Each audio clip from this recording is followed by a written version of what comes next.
Welcome to the Center Mid Philosopher. This episode is brought to you by Augustus Royale Fashion. Life's not black and white, it's gray, and gray is beautiful. Check out the brand below in the link.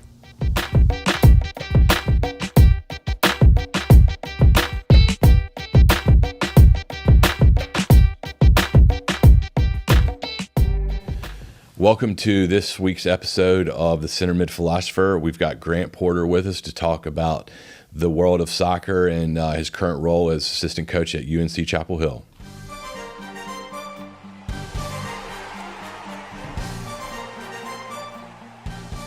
But all right, we're going to dive in. So today we've got Grant Porter with us, North Carolina soccer legend. He is a national championship winner both as a player, captain of that team in 2001, and as a coach for Carolina, which is amazing. A consistent recruiter of top 10 classes across the country, has played with 16 and counting, MLS players, and has coached upwards, getting close to 30 professional players now. So personally, it's awesome to see you doing so well. And trust me, I was bragging that I shared the field with you with my sons last night. And on a personal note too, you probably already know this. I probably told you this, but you were my least favorite player to play against by far. And unfortunately, I think we played against each other from 4th grade through 12th grade. And I was the poor soul that was at center mid that was charged with marking you, which was ill-fated. And I always knew if I saw you on the other side, I was like, this is going to be a long day. And I could hang with a lot of people and even do well, but with you, I was always 10 yards behind you. So it's a real pleasure to have you on. So thank you. Yeah, man. Thanks for having me, and certainly appreciate the intro. It's funny, some of my best times, even though you're talking about the current state and how great it feels to be at Carolina. So much of my identity is Bryant Park there in Greensboro, and growing up in the state of North Carolina and having those games. And all I dreamed about was trying to, at that point, try to help our team get in a position to win a state championship at Bryant Park and be there for that Final Four. And certainly part of that process was playing against your teams. And I appreciate the compliments. Sadly, part of it is hopefully I was at least a nice person. You were, which made it worse, made it all the more worse. When I reflect, I'm like, I might not have been the nicest guy out there, but that's part of who I was. No, in fact, I would have rather you'd been a jerk, honestly, because it would have been easier to dislike you. But met you at Carolina, I was like, damn, he's a nice guy. Yeah. And I was like, that guy crushed my soul many times. For the listeners, I kind of reconnected with Grant after a while where he was retelling the story of our senior year in high school. By the way, I was wildly hungover because it was the night after our prom, so I'll blame it on that. We were up. It was hot too. That's not good. So hot. We were up 2-0. Yeah, my coach Steve Allison was like, "You smell like bourbon," and I was like, "That's fair." But it was the semifinals. We were up 2-0, and Grant and his merry band of Charlotte Heart Crushers came roaring back and beat us 3-2. And then went on to win the state championship. I think the year or two before we lost y'all in the finals, state championship finals as well. And we got a couple W's in there, but not many. But anyway, it's such a thrill to have you on here, and I'm so pumped and rooting for you all the way with all your success at Georgia State, certainly at Carolina. But I always remember you in that blue and red Charlotte uniform, haunt my dreams. But so I want to just dive into some of the current world of soccer right now. Probably the most recent news is, I don't know if you have any thoughts on the recent hiring of Matt Crocker as the new sporting director of the U.S. Soccer Federation. Furthermore, that he's British. And again, we're not in the business of being xenophobics. However, I just wonder if that's the best hire given the unique landscape for U.S. soccer. Do you have any thoughts on that hire? Well, first of all, I think we're in this world of, okay, someone gets hired, it gets put on social media, and everybody just gets to have an opinion and talk. Right. And say why or why not this person. Right. I try to be maybe because I'm in the soccer world, and maybe because I'm in the coaching profession where you can always be questioned. Mm-hmm. I try to be a trustworthy person. So there was a process to why this person was hired. I don't care about where they're from or what, they've obviously gone through a process. There was obviously some things that happened with the coaching position. So that's obviously going to be at the forefront of his task at hand when he steps foot in Chicago or wherever he's going to be headquartered. I think he's going to be in Chicago. So I am one to hold my opinion, not because I don't have one, but Sure. I'm also just want to be a supportive soccer person. I think what happens, maybe it's in the sport of soccer or anything, we all just want to jump and say, well, why'd you do this? Or why'd you hire this guy? Or why'd you do this guy? Well, let's let the guy get in there and create his identity and his footprint. And then, yeah, we're always going to be kind of going, well, why'd we hire this guy if it doesn't work out? Or if he hires a manager that we go into the next World Cup and don't qualify, God forbid, or go to the World Cup and don't perform well, then everybody's going to kind of go, well, why did we hire this guy in the first place? Mm-hmm. But for me, I'm starting in this, like, let's just get behind this person. I don't have a connection to him. I've read about it a little bit. I'm sure he presented why he should be the next person and was sold on it. I don't even know who all the candidates were. So I'm kind of going in okay, I just want to be a supporter of U.S. soccer person and see where the next steps are. Now, if he takes some steps and we all can, maybe this podcast will change in a month based on the hire he makes for the next head coach, for example. Right. And that's going to be obviously a huge decision. And obviously things that were happening here, man. You're talking about Greg Berhalter, who's a Carolina guy. Oh, yeah. And great to us. I think we had a good performance in the World Cup if we want to talk about that more. But but he's in the news for some other things as well. And I'm not going to even go down that path. I think it'll just be interesting to see where this goes. Starting with that hire is probably going to be a big identity of his tenure. You mentioned Berhalter, Chapel Hill guy. I remember watching him. He was awesome. Played out of the back. And so pumped for his success. And I honestly thought he did a great job.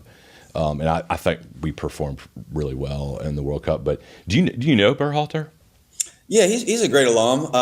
What's crazy is his son played here recently. So when we opened our brand new stadium in 2019, his son was on the field and he was in the stadium and he was here. Is a proud Tar Heel. Loves his place. Met his wife here. And just a really down to earth, nice guy, easy to talk to. And again, everybody's going to have their opinions about the World Cup, but I think, again, I thought we would perform well. Mm-hmm. We don't give up that penalty in the first game. Everybody's like, oh, we're off to this great start, Mm-hmm. And so, again, the penalty almost like overshadowed the 84 minutes or whatever the exact time was of how well we were playing, or felt like we were going to get 3 points, and then all of a sudden you're in a good position. And so it made the last game a little stressful. We got there, and then we get off to a good start against the Netherlands, and then just concede, and then it just felt like it was catch-up time, and maybe we were just a little bit, I don't know, can we do this or not? And who knows what the inside scoop would be from those guys. And I haven't talked to him personally since the World Cup to have some kind of inside scoop. But I think just from a fan perspective, to get out of a group was kind of, I don't want to say a bare minimum. I think it was just great for our country to get to the next phase. And especially coming off a World Cup where we didn't qualify. And people forget, like, there's some big countries that didn't qualify. Yeah, I didn't see Italy there. Some big countries that didn't get out of their group. So I think we always kind of put the spotlight as American fans of what we didn't do. But let's not forget what we were able to accomplish, especially how bad it was 4 years ago. Well, and this is kind of touching on the theme of the show a little bit, that soccer is it's kind of an abstract art form to the American, and there's a lot of wins that don't show up on the data sheet, and we want to quantify a lot of things in America, and I get that, and it's kind of, the Ricky Bobby, if you're not first, you're last, but that's just not how it is in soccer. Yeah. For me, I thought that game against England was the best we've ever looked. We were not only, much to the chagrin of the British fans who were interviewed saying not a single one of our players would start for them, which is just a total lie. Right. They were dominant. We were by far better. And that to me was like, that's a big win, on that stage. And, we should have won that game. But, kind of going back a little bit to the Matt Crocker thing, and then kind of weaving into kind of who do you think should be the next U.S. coach? Again, you're in choppy water there with Berhalter, whom we all love, and maybe your answer is Berhalter, and that's a good one. But I think the fact that we're even debating these things is kind of a healthy sign of the progress American soccer is making. That that people are having opinions on, like, no, I don't want a Southampton guy. I think that's healthy, but there's obviously, you pointed out some unhealthy aspects to that. And I'm all, like, let's, whatever U.S. soccer is, let's get behind it 100%. But, a loaded question for you there, too, again, because I watched an interview with Matt Crocker on, I think, Men in Blazers, and we were talking about how he has a lot to learn about the U.S. landscape, the pay-to-play nature, which really cuts to the core of American business. I mean, there's some really deep-rooted American things in our sporting system. And do you think the sporting director or, whoever it is, or the head coach needs to be American going into the 2026 World Cup? Or does it need to be a big name like a Mourinho or a Vieira or a Thierry Henry? I mean, do you have any thoughts on that? Jeez, it's loaded. I mean, I think having people that understand our players and our culture is important. Now, to your point, in terms of how our game and our sport and our country is progressing, a lot of our players are not necessarily playing in the United States now. So, do we need someone who understands what they're going through on a daily basis, and a weekly basis, whether they're because of their leagues and if they're playing on Saturdays and potentially Tuesdays for champions, whatever it might be. So, I'm not. It has to be this person from this country. What I think they should have to prove why their situation would help them understand our players and our country and our ability and how important qualifying is and how important getting out of the group is. And can we take that next step to feel like a quarterfinal of like 2002 is a little bit more realistic? I'm not saying it wasn't realistic this time, but God, we're kind of holding our breath. Like, can we get out of the group? And can we get to the point where, we feel like quarterfinals and then all of a sudden you're starting to toss the coin in the air and maybe you're in a semifinal and then, and so I would just want them to prove to me, if I was in the interview room, why their situation helps them understand that job in a better way. Maybe someone would argue that by not knowing our culture, they're a good, but tell me why. Tell me why not knowing our culture and that you're going to come in with like a kind of a blind view and then just have your own thoughts and own opinions. But you're going to have to convince a lot of people our country is huge. It's a lot of people you have to try to. Youth directors, youth national teams. How you gonna get these youth national teams on the same page and create this kind of pyramid, however you want to describe it, of and then ultimately what is shown at the top stage is our men's and women's national teams that kind of evaluate as to how we're doing. Even though I don't know if that's always fair. We could have a U17 team win the World Cup, but our men's national team struggles. Well, maybe there's still something good happening and about to happen. But yet at the end of the day, someone who doesn't know much about the sports turns on the World Cup, and that's, we played England on, was it Thanksgiving Day, I think? That's a big opportunity to play well, and we did, and so that was a big moment. Hopefully we gained some fans there. People were sitting around, and I think it was the day after Thanksgiving, and so I think that's a big moment where we're all really and can watch it at 1:00, and that doesn't always happen in a World Cup draw, That's right. 4 a.m, whatever it was in South Korea against Portugal. Trying to keep your eyes open, Yeah. An interesting component too is like, what role does recruiting dual nationals have in the head coach, which I thought back in the Thomas Dooley days and the, back when we were kids with the 1994 World Cup, and that was a thing. Like we needed to get some of these guys. And I guess it's that way everywhere, but it's shocking to me that how much of a thing that still is. And, like Thierry Henry's name has surfaced as somebody that could land, the likes of Falloon, in France, that's a dual national, and then others. And I think that's kind of a wild thing, but it is a thing. Do you feel like that's where would you put that out of 10 factors on, you're in the world of recruiting. Like how important is that? Just in my mind, I'm going, you need to have a database of any potential player that has an American connection or possible citizenship, and they need to be on a list of evaluation at a high level to see if you even want that player to be in the pool. So I personally don't know every player that's out there that Mm-hmm. has a potential dual citizenship or whatever it might be to make them eligible Mm-hmm. for our national team.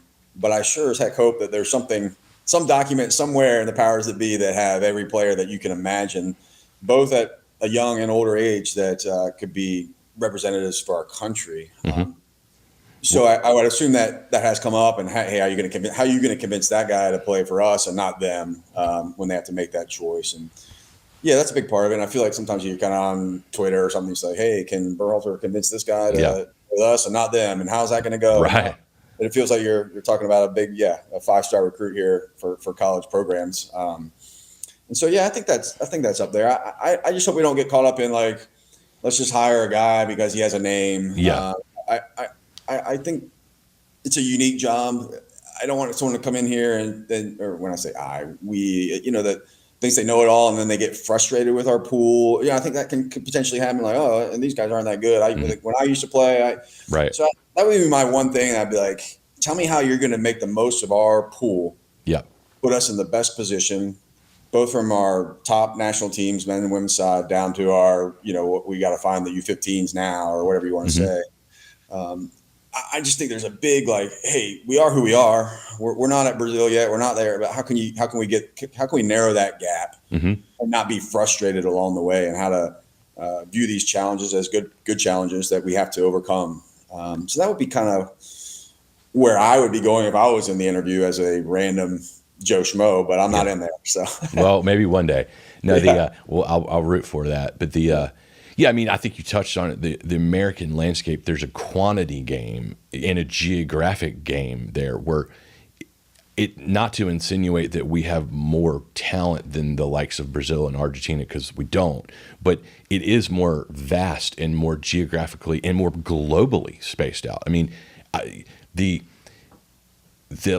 let the hypothetical Excel sheet you're talking about, I bet you there might be more names on it than some of those places, because in Argentina and certainly in Europe, they're coming from places that it's really concentrated. Like if you in Holland, for example, if Ajax or PSV don't know about you, they probably don't need to dig a whole lot deeper for you. Whereas in America, the gyms, you got to uncover every rock, and that's a lot of rocks. And we still don't even really know where the best sources are coming from, and there's all different styles. And so it is sort of the ability to manage a really a lot of gray area. Wouldn't you agree?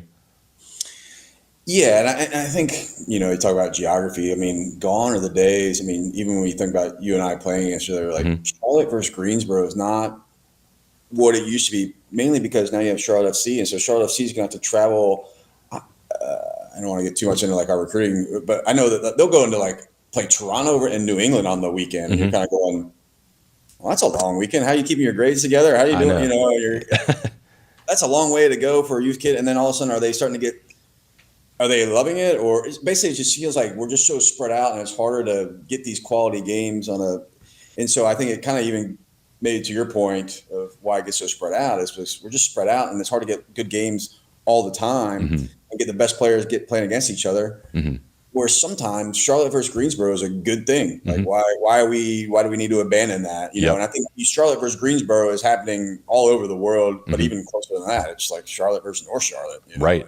You go into places or countries and they're great games because all the kids love that sport. And so we're probably never going to get to that point because our country loves tons of sports, but it just feels like it's hard for these. But But at the same time, let me but I think it's still great that we have this league and the MLS and the academies. They're investing in the youth, so it's like it is who we are. We can't run from it.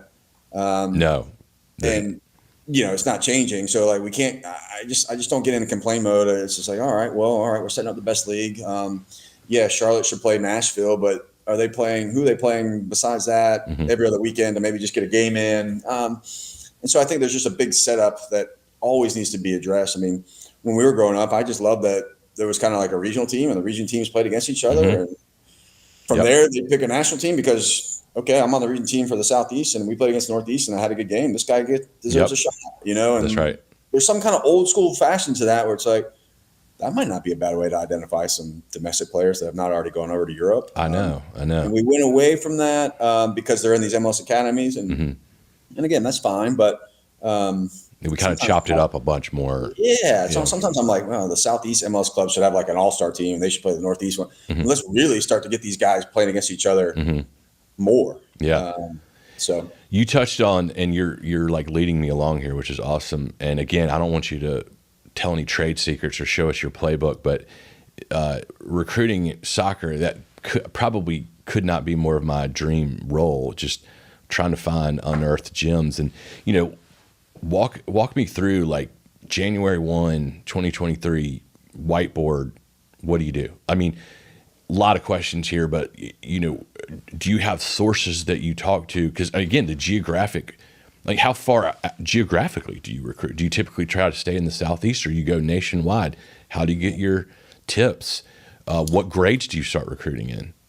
Yeah, well, there's all sorts of rules in terms of the grades and when you can to talk to people, but from a broad perspective, we now recruit globally more than when you and I were growing up. And I'll tell you why. So we do recruit the whole country. It's a lot of homework, a lot of groundwork that you have to cover. But maybe back to the MLS League as an option, these kids are now having to decide when they're potentially 15, 16, 17, 18, do they want to sign a homegrown deal? Yep. And so we've had kids, and then I'll go nameless for everything in terms of covering myself, but we've had kids that are committed to Carolina. When I say committed, the process of being committed, and they're planning on coming, and they get a contract offer and they don't show up. So I think what's happening, and it's not just our program, so I don't want to say like, oh, this is only a Carolina program. No, of course not. Yeah. Or problem, excuse me. This is happening to other great schools. Is like you want to recruit guys that really want to invest in the college experience, and what it can do for you to obviously play at a high level. We feel like the ACC is a high level, and our facility is unbelievable. Get a great degree, grow up that we had to do on this campus from 18 to 22. And so no one can convince me that going to Carolina is a bad thing. But I think that there are some people that, Weston McKennie not going to college was a good call. Yeah, right. So, that worked out. So for Carolina, do we want to go after Weston McKennie, even though he may or may not show up? I think he was committed somewhere, but never showed up. And so I think that's what the college soccer landscape is now dealing with, is like, okay, who really wants to be, when you and I were growing up, all I ever wanted to do was play at Carolina. I wasn't thinking about MLS. Maybe the league was too young, and I don't know. I just never viewed it as like, hey, that's what I want to do. When I'm playing against you in the State Cup in Greensboro, I'm like, I'm I love the game. I just wanted to compete, but I was just hopeful that maybe I get that opportunity. So I think that mindset's changed a little bit, where if I have the opportunity, it's great. But is someone going to pick me up to sign a homegrown deal? That's what kids are now thinking. Not all of them. I don't want to speak for everybody, but I think those are kind of the big challenges for some of the higher end programs out there. And I think because of that, if you really did an analysis of some programs out there that are just kind of missing the NCAA tournament once in a while, it's because either their guys never showed up or they left early, and there's no more 4-year all ACC players. Like, it's just not. And you're kind of seeing maybe in the basketball world or whatever. It's like Hubert Davis problems. I mean, that's like NBA, and so it's. So I'm sitting there on the couch watching Hubert Davis' team. I'm going, oh man, I know what's coming next. I mean, we got transfer portals. We got all sorts of stuff that he's going to be thinking about. So oh god, there's all sorts of variables and wild cards out there.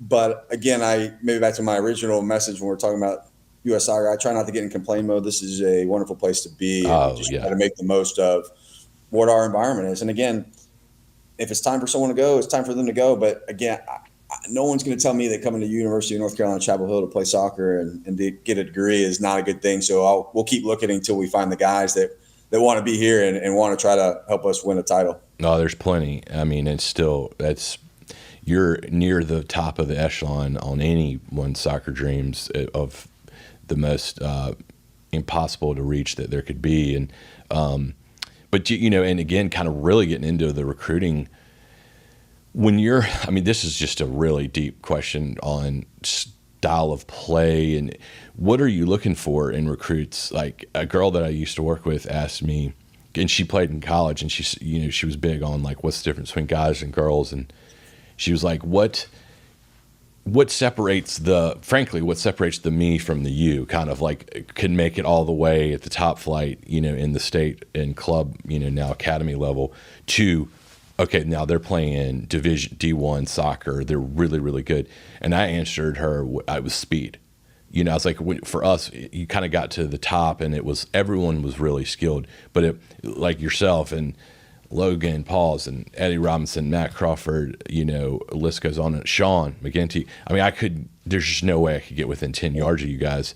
And that's where I was like, all right, this has been awesome, but I'm either going to sit on the bench but that's probably, I mean, there's just only so much I can do to get so much faster. What are you looking for when you recruit people? And I know it's probably a little bit of everything, but what catches your attention first? Is it speed? Is it skill? Is it grit and determination? A little bit of all three. Yeah, I think there's some kind of non-negotiables, right? And some of those might be kind of athleticism, speed, strength, ability on the ball, ability to read the game. There's a lot of these. All right, does this guy just seem like a well-rounded player? Mm-hmm. And then past that, we're a great institution. We're looking at grades. Mm-hmm. We're looking at how they treat their teammates, how they treat their coaches. Mm-hmm. Does it feel like they're trying to win that game? We feel like good players want to win, not just kind of do a trick and feel like they're doing something that should empower them to somehow be at Carolina because of that one moment. So I think we want consistency, maybe going on that word. And so it's a ton of factors. Obviously, it's such a subjective game. You kind of mentioned it early. There might be someone that we pass on, and he shows up at the other school that's a rival and does well. And then you're also dealing with the allotment of scholarships at men's soccer programs. Is you can't field a whole team of full scholarships. So sometimes you might run out of some scholarship ability, even though you want that player, you might not be able to afford them based on how good they are. So it's more of a jigsaw puzzle than maybe a basketball where every player on their team might be either full scholarship or walk on. So there's a big jigsaw to it that people sometimes don't realize outside of just, is this person good or not? Well, or to the eye. Yeah. That's super cool. That's really interesting. That makes complete sense now that you say it. So it's kind of like you might in certain scenarios be like, hey, we need somebody with speed that can play up top and just fit in this puzzle, or we need a really big, strong, 1 and 2 touch defender to clean up in the back. So is that fair to say that it's almost you're recruiting to the existing team?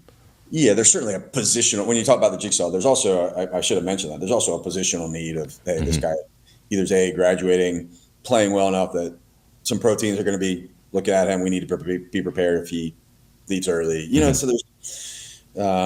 But you also do like your own little depth chart of, okay, what if this guy goes down in this position? Are we okay still if that guy goes down?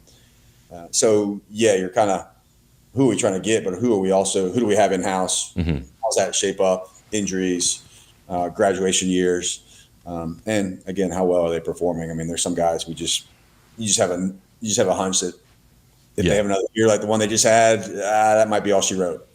Right. Well, you hear those stories of Pulisic where these scouts, I think even some European, like a lot of MLS academies just didn't even look at him, and like some European team came and we're looking at someone else and they're like, this is the best kid on the field. He's got the best skill. And again, that cuts to me where, my youngest son, he's really little, but he's super good on the ball. And I hope we're, looking at skill more than size and athletic ability. Because I feel like when we were kids, it was just like, especially when we got started, no one even knew what we were doing. And it was like following the Grateful Dead or something. It was like just doing it because you love doing it. And you'd have all these big guys. I mean, our Greensboro teams used to be a bunch of big dudes running around, but hopefully we're recruiting for skill a little bit more, now. I mean, you feel like we've progressed there? I think so. Both on the college side and MLS sides. I mean, I've gone to some games, and you're just like, that kid's got it. I don't care if he's 5'7". Sure. Yeah. And look, maybe at some point to be a sustained career, maybe he is going to have to grow a little bit, but let's not X him out because he's not big. Right. Right. So I think we're past that. Can you have 10 of them on the field though, and a goalkeeper that's big and rescue them all out? No. I mean, we also have to think about when we're recruiting the size of our team, and can we defend restarts in a way we can't have 10 of those guys out there. So it's still a factor. Mm-hmm. Do you wish everybody was 6'2" and mobile and can move? Yeah, I mean, yeah, Sure. it'd be great. Sure. But I don't think Yeah. we, as an example, I don't think kids are just being eliminated anymore. Yeah. Maybe the way they were when we were growing up. Yeah, Yeah. totally. Well, last question before we jump to the fun rapid fire questions. Do you know, outside of your job where you're watching countless amounts of hours of soccer, which again sounds incredible to me, what do you watch? Do you get to watch much outside, watch soccer outside of for your job? And what do you watch? Is it EPL, Champions League? Do you watch any MLS? What do you typically like to watch? I used to be, well, first of all, I have 3 kids under the age of 5. Right. So if I can watch 20 minutes straight of anything, it's a dream. Right. Yeah. But kind of brings up a point that, when you and I were growing up, it was hard to catch a game, but it's fun that I can turn the TV on a weekend and watch the Premier League. That's probably the most that I watch is that league because of the accessibility on the weekend. Yeah. The popularity of it. The timing of it's huge. I was an MLS guy when it was they used to have like a Sunday games when it was like 3 and 6 o'clock and it was just like perfect. And a lot of guys that the names you're mentioning were my dear friends, let alone my teammates. And so I felt really connected to the league. And I'm not saying I'm not connected to the league now because we have players that are in the league, but man, when your friend is out there playing, you're really invested in that team. I'm like Logan Paul. I love the Chicago Fire. Oh yeah. Me too. They're not that great recently, and I still like the Chicago Fire. No, I watched them every time I could, and all those guys. Those kind of things. I mean, Eddie Robinson, who grew up in Greensboro. Eddie, gosh, you were watching the San Jose Earthquakes and the Houston Dynamo, just trying to get a glimpse of Eddie hit somebody because I took those knees to the quads all the time. Too. I mean, getting hit by Eddie is an eye-opening experience, and so. Yeah, as I joked when he was on, I said if he was within 10 or 15 yards, you better get rid of it. Yeah, he's coming. Yeah, he's coming. He doesn't care. If he's late, he's coming. Oh, that's awesome. All right, well, kind of diving into the rapid fire questions. Who's the best player you ever played with or against? I think so. I went to they had this camp called the ESP when we were growing up. I think it was called the Elite Soccer Program. They invited kids to this. It was Virginia Beach, and I played Marcus Beasley was our year, and I was playing against DeMarcus Beasley a lot. He's one of my all-time favorites. And that's when it was almost abnormal. Like, who's this guy that's about to sign? Where you're like, and he's just buzzing up around the field. He's elusive. He's clean on the ball. So that might be. That's a good one. In real time, I knew it. Mm-hmm. Yeah. Maybe there's better answers. Obviously Logan. All my teammates at Carolina that went on to have great MLS careers, and I kind of was just around them daily, which made it fun. But kind of in that moment, lining up against them, and I think I was on his team a few times because they kind of mixed up the group sometimes. But DeMarcus was all right, this guy's going to be in a World Cup quarterfinal in whatever years. Yeah, that's a great answer. And for me, selfishly, for my answer for that is you and Eddie and Logan and Crawford and Sean and a bunch of others. And there's a handful. It's funny for you and I feel like back in the day there were some kids when we were 14, 15, 16 that were even better, but they peaked. The Craig Faltis of the world, Keith Rice back in the day. Where I'm going with this is that it's awesome that I didn't get to play with DeMarcus Beasley, but I played with people that played with DeMarcus Beasley, and DeMarcus Beasley is in the conversation for best American of all time. So can't get much of a better answer than that. What's interesting about growing up in the state of North Carolina too, and I say this sometimes when I have to talk to groups, but some people are geographically, it goes back to our geography talk. Growing up in the state of North Carolina was and is a special place to grow up on a soccer front in terms of the players that have come out of the state that you could probably have on your podcast all day, every day. Oh yeah, I mean I got 25. It's crazy. And then I have the great universities, and so I just felt like I was very fortunate to grow up in here in Charlotte, and obviously now to be at Carolina is special. But it's just a great state, great soccer state. Yeah, and I'm definitely that old fogey dad now with my two sons in the back. And it's what get back to watching soccer. What's so cool now, as opposed to when we grow up, is we watch Boca River games. We watch Roma versus Lazio. We watch Celtic versus Rangers this past weekend. I'm explaining the dynamics of that and how, the religious undertones and, so there's exposed to a lot more. But I was telling them, I talk about all you guys, occasionally of my old days, and they're always trying to figure out where I was on the, pecking order. And I can, 6 degrees of Kevin Bacon, I can 2 degrees it to like people that were playing in the World Cup and stuff, which is like, hey, I make it all the way, but I made it to the bottom of the ninth. And, whereas you guys, I consider made it all the way. But that's a great answer. So number 2, Messi or Ronaldo? I go Messi. One, because my kids love Messi, so it's almost like they make me love Messi. But I don't know. It's something about this World Cup that really it's hard to argue with. The deal for me, the way they were doing it, and we're not there, so we can't see all the cameras. But he seemed, as some of those games were intense and kind of maybe getting a little out of control, and you see some people acting certain ways where you're like, I felt like Messi kind of just stayed in there. It's like, I'm gonna win this World Cup title. I don't care what everybody else is doing.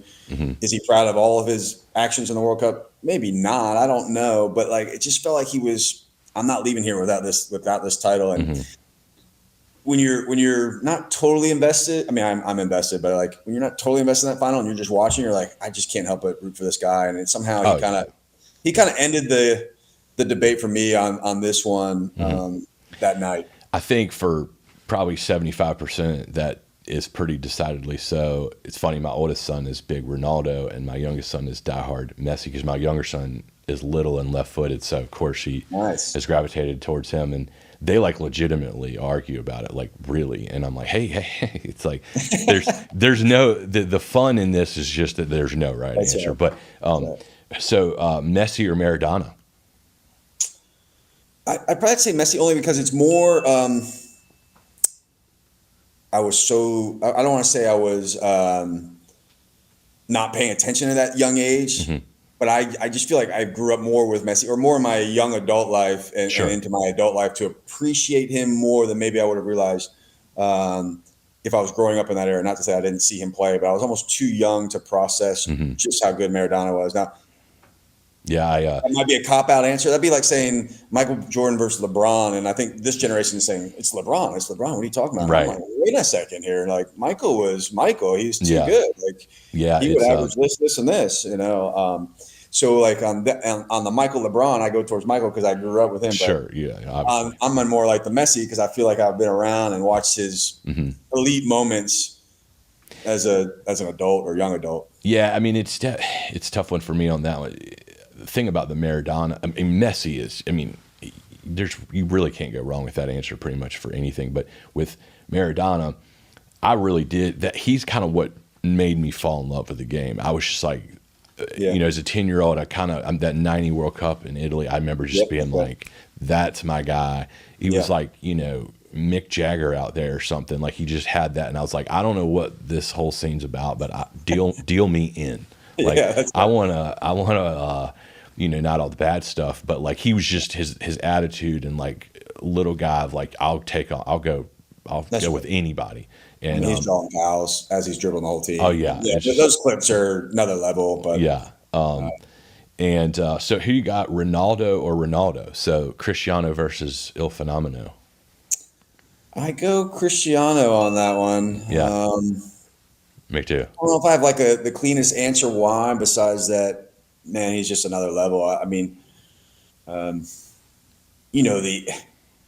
what he's done to try to get Portugal to a place where they might win a World Cup, or I don't know. Somehow I just lean towards Cristiano, and I don't have the cleanest answer for that. It's just more of a gut, like that's more my guy than Brazilian Ronaldo. Yeah, and it's funny though, because it seems like the obvious one: longevity, goals, accolades, notwithstanding. But still, you have some of these. Again, the first Ronaldo was kind of our era too, very much, and you have people that will argue till the end of time that no, he was the peak of all time.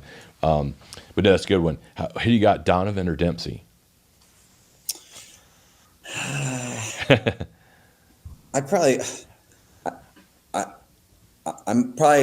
lean more towards Landon Donovan. Mm-hmm. And again, maybe because I was a little bit more his time age wise, and Mm-hmm. I feel like something about that 2002 run was so big for U.S. soccer, and he is a big image of that for me. Mm-hmm.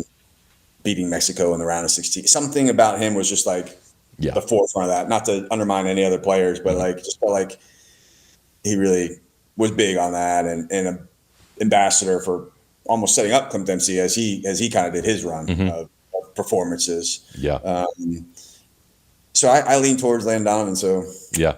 that's a tough one. I know these are all tough. There's no right answer. Yeah. And we're not trying to make enemies with any of these guys because they're all the best. Yeah. But very apropos for you and me, again, kind of theme of the show. Who's your favorite center mid of all time? Oh, all time. It's probably like a Zidane, Yeah. Ronaldinho Mm-hmm. territory. Mm-hmm. Yeah. I've been a big fan of Luka Modric these last, Oof, yeah. I don't know if he's the all-timer, but man, he's just fun to watch. And you talk about little guys. I mean, I don't know what his actual height is, but I saw him live one time. The way he manipulates the field and space to his advantage and to his teammates' advantages. You said it earlier. You can't put a stat sheet on that. He's doing things that are next level, and sometimes he's not even touching the ball. It's just about where he's standing and where he's going to be. And you can say that about lots of elite players, but when you're live and you see what he's doing and how effortless it looks, that'd be more my current version. But then I'd lean historically to kind of the Zidane, Ronaldinho. I'm glad you mentioned that Luka Modric point because it's like it touches on, to me, the art of soccer, and that, when I watch soccer with my dad, and he fell in love with the game watching me grow up, and he always wished, man, I wish this had existed when I was coming along, because he was like me, not super tall, trying to play point guard and running back and stuff, and he was like, I would have been great at this. But he doesn't see what I see, and that, like what you just mentioned, is kind of what it's all about for me, is that Modric is the guy behind the guy, kind of sometimes, and he's the dummy run that leads Benzema to get the open goal. He's not always, in fact, that's probably why he was voted World Player of the Year, rightly so, but he's not going to get the most goals, and like that's tough to click with a lot of, I don't mean to make this American versus the world, but there's just off the ball runs. There's, my dad, people that even are fans, they don't see the pass that leads to the pass, and he's that guy. He's the guy that kind of creates something out of nothing that wasn't there before. And so I appreciate you mentioning that. All right. So let's get my favorite one, get your perfect 11 of all time. So I got like a 4-3-3 version. I guess I put Ronaldo, Messi, and Pele up top.